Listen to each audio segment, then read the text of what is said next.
안녕하세요. 정보의 배우자입니다. 자, 오늘은 단기 연애 이별에 대해서 말씀드리겠습니다. 자, 단기 연애 이별은 어떻게 보면요, 일반적인 연애 이별보다 더욱 힘들 수 있습니다. 왜 그러냐? 일단 기간을 잡아놓고 봅시다.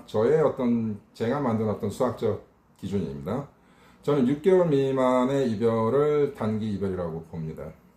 일단 어떤 관계가 6개월 이상 좀 지속이 되면 그 관계가 어느 정도 친밀도가 형성이 되고 서로에 대한 많은 이해와 공감이 형성되기 때문이죠. 그 6개월이라고 꼭 잡을 필요는 없다. 5, 6개월, 5, 6, 7개월 이렇게 볼 수 있는데, 또 단기 연애를 하면서 장거리 연애도 하는 경우도 있고, 여러 가지 진짜 연애라는 것은 복잡하고 다양한 이별과 그들의 사연들이 있는 것입니다.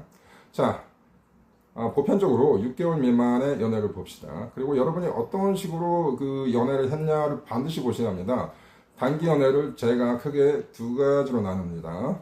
첫 번째는요, 여러분이 결정사나 소개팅을 통해서 이 만나는 만남입니다. 이것은 혼인 정년기에 들은 30대 초중반 남성 여성들이 결혼을 필요로 해서 만나는 어떤 조건적인 만남이죠. 이러한 만남은 만남을 위한 만남입니다.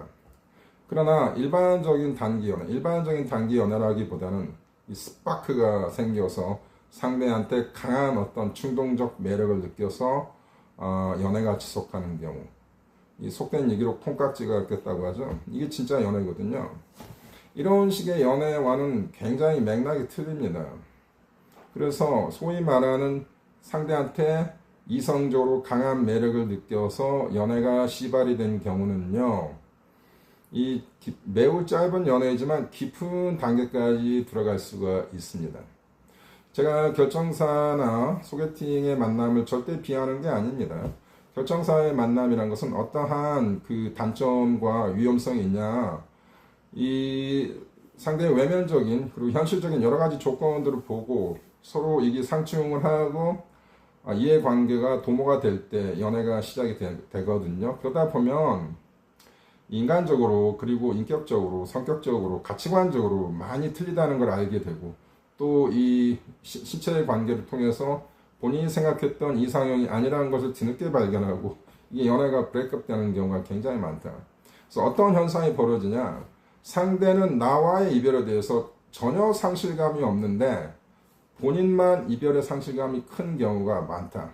이러한 격차가 발생할 수 있는 게 이러한 그 현실적인 만남입니다. 뭐 결정사나 소개팅 같은 거 얘기하는 겁니다. 자, 그렇기 때문에 이러한 그 단점들이 있다. 그리고 이 결정사는 어떠한 그 위험성이 있냐면요, 커플 매니저가 여러분만 소개시켜 준 게 아니라 여러 다른 파트너를 같이 소개시켜 주기 때문에 여러분 말고 새로운 파트너를 지금 현재 만나고 있을 확률이 매우 높습니다. 그리고 결정사를 이런 거 다 떠나서 대부분의 단기 이별은요, 여러분 말고 새로운 파트너가 이미 존재했거나 동시에 존재하거나 이런 경우들이 상당히 많다는 점 반드시 말씀드립니다. 자, 그리고 또 가장 보편적으로 많이 발생하는 것이 단기 연애 이별 중에서 상대가 연애에 전혀 준비가 안 돼 있는 상태들입니다. 예를 들면 상대가 오랜 동안의 연애에서 최근에 끝났다든지, 즉 여러분이 리바운드인 경우죠. 이런 것들이 되게 단기 연애로 끝납니다. 그렇고 또 상대가 지금 현실적으로 아직 연애가 준비가 안 돼 있는데 아버지나 주위 지인들이 푸시로 해서 소개팅 장소에 억지로 나왔다, 뭐 이런 경우도 많이 발생합니다. 이런 것들 다 보셔야 합니다. 자, 그러면 여러분이 상대와 순수한 연애를 했다. 순수한 연애라는 것보다는 상대한테 강한 매력을 느껴서 어떤 눈에 스파크가 켜져가지고 속된 얘기로 이렇게 연애가 시작됐다. 사실 이런 연애가 사실 재밌고 진정한 연애이죠. 어떤 심리학자가 이런 얘기를 했습니다. 어떤 사람과 어떤 사람이 사랑에 빠지는 데는 딱 15초면 충분하다는 얘기가 있습니다. 저는 상당히 설득력이 있다고 봅니다. 이런 식으로 연애가 되었다, 여러분이. 그러면 생각보다 관계가 깊이 들어갈 수가 있습니다. 그래서 만난 지 2달밖에 안 됐는데 상대는 벌써부터 결혼 얘기를 하고 뭐 급진적으로 결혼을 하시는 분도 있는데 한 가지 여러분들이 보셔야 할 게 있습니다. 이것은 사랑을 떠나서 연애를 떠나서 이 만유인력의 법칙입니다. 모든 인간관계가요, 이 급진적으로 이 커미먼트가 된 연애는 되게 또 급진적으로 헤어지는 경우들이 많습니다. 쉽게 끓는 물은 쉽게 식는다는 그런 속담이 있지 않습니까? 그러한 맥락입니다. 이런 것들 여러분이 잘 알고 계셔야 한다. 그래서 단기 연애는 그러한 어떠한 그 단점들이 있다라고 봅니다. 그리고요, 단기 연애가 왜 여러분한테 힘드냐? 여러분이 그들의 좋은 점만 보았기 때문에 그렇습니다. 근데 상대는 여러분에 대해서 심각하게 실망스러운 것을 발견할 수가 있는 것입니다. 이 점이 이게 가장 보편적으로 제가 많이 발견하는 포인트입니다. 여러분 아직도 상대에 대해서 많이 이상화되어 있습니다.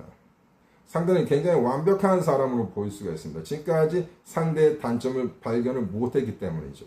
근데 재수없게도 상대는 여러분의 인간적 단점을 본 것입니다. 이런 경우가 많다. 그런 것들을 잘 보셔야 한다. 그래서 그렇기 때문에 여러분의 이별이 힘든 거예요. 상대에 대한 모든 이 긍정적인 것만은 여러분이 함축해서 이상화시키고 있기 때문에. 대부분의 결혼 생활이 그렇습니다. 제가 이혼하신 분들도 하고도 상담을 많이 하지만 그들의 결혼 생활을 들어보면 끔찍합니다. 이 얘기 자체를 하고 싶어 하지 않습니다. 이 결혼 생활 10년이라는 것은 연애 기간이 아니잖아요. 결혼 생활 10년, 20년은 비즈니스 파트너입니다. 이 결혼이라는 가정이라는 어떤 회사를 운영해 나가는 동업자일 뿐이죠. 그런 개념으로 결혼 생활을 하시는 분이 제가 볼 때 거의 대부분이라고 봅니다. 그래서 한국 불륜 굉장히 많습니다. 불륜하시는 분들, 내연관계 있으신 분도 상당히 굉장히 많이 들어옵니다. 그래서 하던 얘기 계속 이어서 나가자면 단기 연애에서 이제는 노컨택에 대해서 말씀을 드리겠습니다. 자, 그럼 이 단기 연애도 노컨택이 먹힐 수 있습니다. 충분히 먹힐 수 있다. 그 중요한 기점, 내가 과연 단기 연애 이별을 당했지만 노컨택을 할 수 있는 상황인가를 어떻게 알 수 있냐? 상대방이 나와 이별해서 얼마나 큰 상실감을 가지고 있는가를 보셔야 합니다. 그들이 여러분과 아무리 짧은 연애를 했더라도 상대도 여러분만큼 슬픔과 아쉬움이 있을 확률이 높습니다. 그래서 노컨택은 해볼 만한 가치가 있다고 봅니다. 하지만 아까 얘기한 것 같이 결정사나 결혼을 위한 소개팅 같은 것들, 이런 좀 여러분이 주의 깊게 보셔야 합니다. 상대가 나에 대해서 상실감을 안 느낄 확률이 좀 있습니다. 다 그렇다는 얘기는 아닙니다. 그런 확률이 있을 수 있다. 그런 것을 알고 싶기 때문에 저한테 전화를 주시죠. 제가 상담을 하지만 제가 많은 경우에 이 연애 관계를 목격합니다. 동성연애 하시는 분도 상담이 오시고 이 결정사에서 헤어져서 힘드신 분들 상담 꽤 많이 오십니다. 그래서 모든 이별은 독특하기 때문에 여러분이 생각할 때 이 이별이 전혀 분석이 안 된다 하시면 도움을 요청하시기 바랍니다. 도와드리겠습니다. 자, 그래서 노컨택이 먹히냐? 먹힙니다. 먹힐 수 있고 상대가 나와의 연애에 얼마나 집중을 했고 우리의 친밀도가 얼마나 깊었냐 이런 걸 잘 보시고 상대도 상실감을 느낄 수 있는 것 같은 그러한 여백이 그러한 맥락이 형성이 된다라면 노컨택 과감하게 하시고요. 대신 오래 할 수는 없습니다. 만약 일반적인 연애는 제가 3, 4개월, 5, 6개월 이 노컨택 텀을 잡아주지만 여러분이 한두 달 사귀고 헤어졌다라면 역시 노컨택을 하긴 해야겠지만 오래는 할 수 없겠죠. 여러분의 연애 기간보다 오래 가는 것은 추천하지 않습니다. 여러분의 연애 기간 제가 알 수가 없죠. 2개월, 3개월, 4개월, 5개월 뭐 그 정도겠죠. 잘 보셔서 연락을 취하시기 바랍니다. 그래서 단기 연애는 이 제외되신 분들이 있습니다. 꽤 많습니다. 하지만 약간 세밀한 분석과 여러분의 현명한 판단력이 필요합니다. 자, 오늘 여기까지 하겠습니다. 감사합니다.